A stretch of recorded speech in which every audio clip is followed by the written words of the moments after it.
화제 이슈 콕 집어 파헤쳐봅니다. 아침의 픽 시작합니다. 북한이 전날 발사한 대륙간 탄도미사일이 최신형 화성 19형이라고 주장을 했습니다. 김열수 한국군사문제연구원 안보전략실장과 함께 자세한 내용 짚어보도록 하겠습니다. 네, 안녕하세요. 안녕하세요. 네, 일단 북한은 어제 발사한 게 최신형 화성 19형이다. ICBM의 최종 완결판이다. 이렇게 주장을 하고 있습니다. 근데 비행 시간이나 최고 고도를 보면 아직은 역대 기록을 갈아치웠다. 이렇게 봐도 되는 건지 어떻게 평가하세요? 네, 역대 기록을 갈아치웠다라고 봐야죠. 화성 18형을 작년 12월 달에 쐈는데요. 네. 이번에 쏜 게 이제 10개월 만에 쏜 거잖아요. 그런데 비행이 고도가 어디까지 올라갔냐면은 7,687km까지 올라갔는데 이게 지난번에 비해서 1,000km가 더 올라갔습니다. 그리고 이제 비행 시간은 지난번보다 11분이 늘어난 85분을 비행을 했거든요. 네. 그만큼은 이제 성능이 우수한 그런 미사일을 시험 발사했다라고 볼 수 있는데요.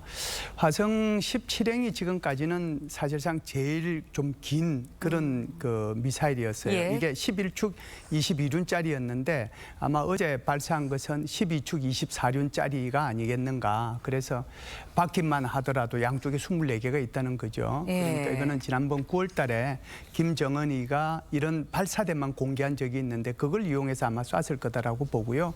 단지 앞으로 우리가 좀 더 확인해야 될 것은 이것이 고체 연료 기반인지 액체 연료 기반인지 그것은 좀 더 분석이 필요하다라고 봅니다. 네, 그런데 북한이 이번에 미사일을 발사할 때 어찌됐든 정상 각도가 아닌 고각에서 발사를 했거든요. 네네. 그렇다 보니까 ICBM의 그 대기권 재진입 기술 이게 완성이 됐냐 이게 쟁점이잖아요. 네, 아직까지 완성이 됐다라고 볼 수는 없죠. 그래서 이제 ICBM에 북한이 러시아로부터 필요한 기술이 크게 이제 두 가지 기술일 텐데요. 하나는 재진입 기술이고 하나는 다탄두 기술이라고 볼 수 있습니다. 그런데 어제 같은 경우에 이것이 정상 각도로 발사해서 그것이 제대로 대기권을 이제 뚫고 들어왔느냐 안 네. 들어왔냐 그게 핵심이거든요. 어제는 고각 발사했어요. 비행거리는 한 1,000km 되는데 그것은 지난번 화성 18형하고 똑같아요. 1,000km가. 그런 것을 보면 아직은 완전하게 이 뭐라고 할까요? 재진입 기술은 확보하지 못했다라고 보고요. 네. 러시아가 여기에 대해서 이제 기술 이전을 했느냐라고 하는 문제는 여전히 이제 이 부분은 어제 2+2 한미 국방 외교장관 회담을 통해 가지고 기술 이전한 징후는 없다 이렇게 얘기를 하고 있거든요. 그래서 이 부분도 좀 더 지켜봐야 되지 않겠는가 이렇게 봅니다. 네, 그런 거 하면은 북한이 이제 이례적으로 ICBM 발사 5시간 만에 김 위원장이 발사 현장 참관한 사실과 발언까지 공개를 했습니다.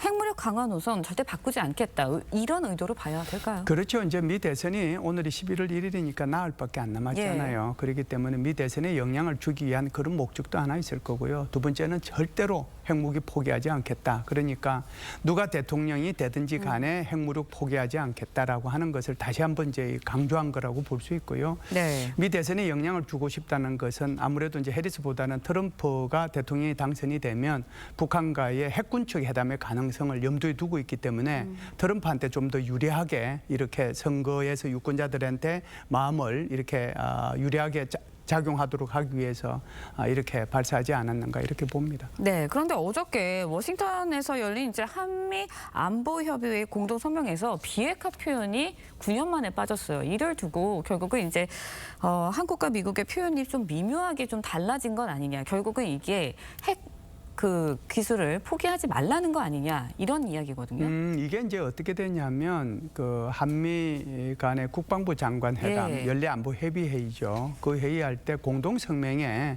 한반도 그러니까 북한의 비핵화라는 게 용어가 빠져 있었어요. 그런데 이제 어제 한미 외교 국방 장관 회담, 그 2+2 회담이 3년 만에 열렸는데요. 그때 모두 발언에서 아예 이제 이 부분을 강조를 했죠.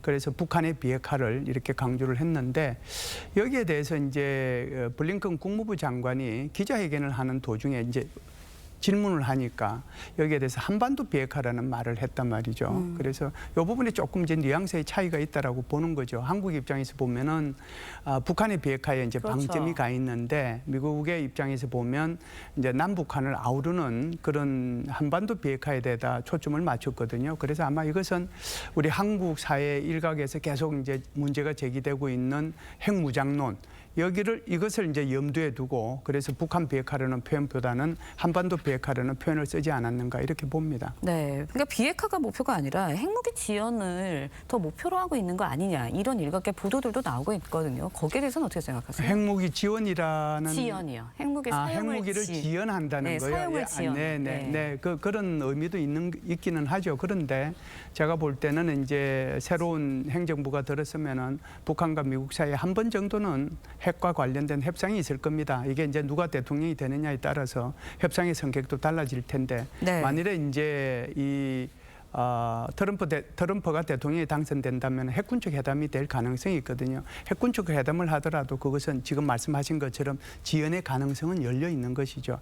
우리 한국으로 봐서는 굉장히 큰 재앙이라고 볼 수 있는데 네. 지금 당장 이제 북한의 핵이 더 이상 고도화되는 것을 막을 수 있는 방법 중에 하나가 되는 거거든요. 그 말의 의미는 이런 겁니다. 지금 기존에 북한이 지금 만들어 놓은 핵무기 있잖아요. 그것은 이제 인정해주고 대신에 핵물질 생산하고 있지 않습니까? 우리 원심 분리기 이제 그 생산 공장도 다 예. 공개도 하고 그랬는데 그런 것들에 대한 이제 통제 그리고 이제 ICBM에 대한 통제 이런 정도를 하고 북한에 대해서는 어떻게 보면은 이제 이 핵을 인정해주는 그리고 나서 이제 대북 제재를 해제해주는 그리고 나서 이제 장기 목표로 북한의 비핵화로 간다는 이런 이제 의도거든요.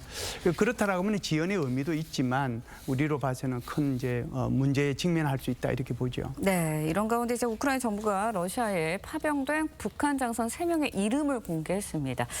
북한의 무인기 대남 정책을 총괄하는 리차고 정찰 총국장도 뭐 포함이 돼 있다라고 하는데 이들이 어떤 임무를 정확하게 수행하게 될까요? 네, 뭐 이 중에서 가장 관심 가져야 될 사람은 이제 바로 이창호라고 볼 수가 있는데요. 예. 김용복이라는 사람은 이미 이제 여러 번 우리가 논의를 했기 때문에 더 이상 얘기할 필요는 없고요. 저기 이제 이창호라는 사람은 이제 2022년도에 정찰 총국장이 된 사람이거든요. 이제 정찰 총국이라고 하는 것이 뭐 하느냐 하면 대남 공작을 하고 대외 공작을 담당을 하면서 그리고 이제 불법 사이버 활동을 통해서 외화 벌이를 하고 그리고 이제 기술 탈취를 하는 데가 바로 예. 여기입니다. 그리고 2014년도에 북한이 파주 속초, 백령도 여기에 이제 무인기를 보내가지고 우리가 그 무인기를 회수한 적이 있고 2017년도에도 인제에서 북한이 보낸 무인기를 회수해서 그걸 다 공개한 적이 있잖아요. 이때 이 무인기를 보낸 주 책임 부서가 바로 이 정찰 총국입니다. 그런데 이 사람이 지금 거기에 가 있다는 거거든요. 그래서 이제 우크라이나 전을 이렇게 보면 지금 참호전이 전개된과 동시에 가장 이제 현대화된 소위 말하는 이제 드론이 전쟁을 주도하는 네. 그런 시대가 됐지 않습니까? 그렇죠. 그래서 아마 이런 드론전에 네, 이 사람이 이제 간 것은 아마 이 드론을 보면서 드론의 기술도 습득을 하고 예. 이 드론이 전술적으로 어떻게 운용되는지 그걸 아마 이제 충분히 배우고 듣고 알기 위해서 가지 않았는가. 그래서 이걸 가지고 오면 북한의 드론 개발과 북한의 전술적 운용에 대한 한 단계 더 업그레이드 될 수 있잖아요. 그렇죠. 그렇게 되면 이것이 한국 안보에 큰 영향을 미칠 수 있다 이렇게 보죠. 네, 알겠습니다. 북한과 이야기 해봤습니다. 김효수 한국군사문제연구원 안보전략실장과 이야기 나눠봤습니다. 오늘 말씀 여기까지 듣겠습니다. 고맙습니다. 감사합니다.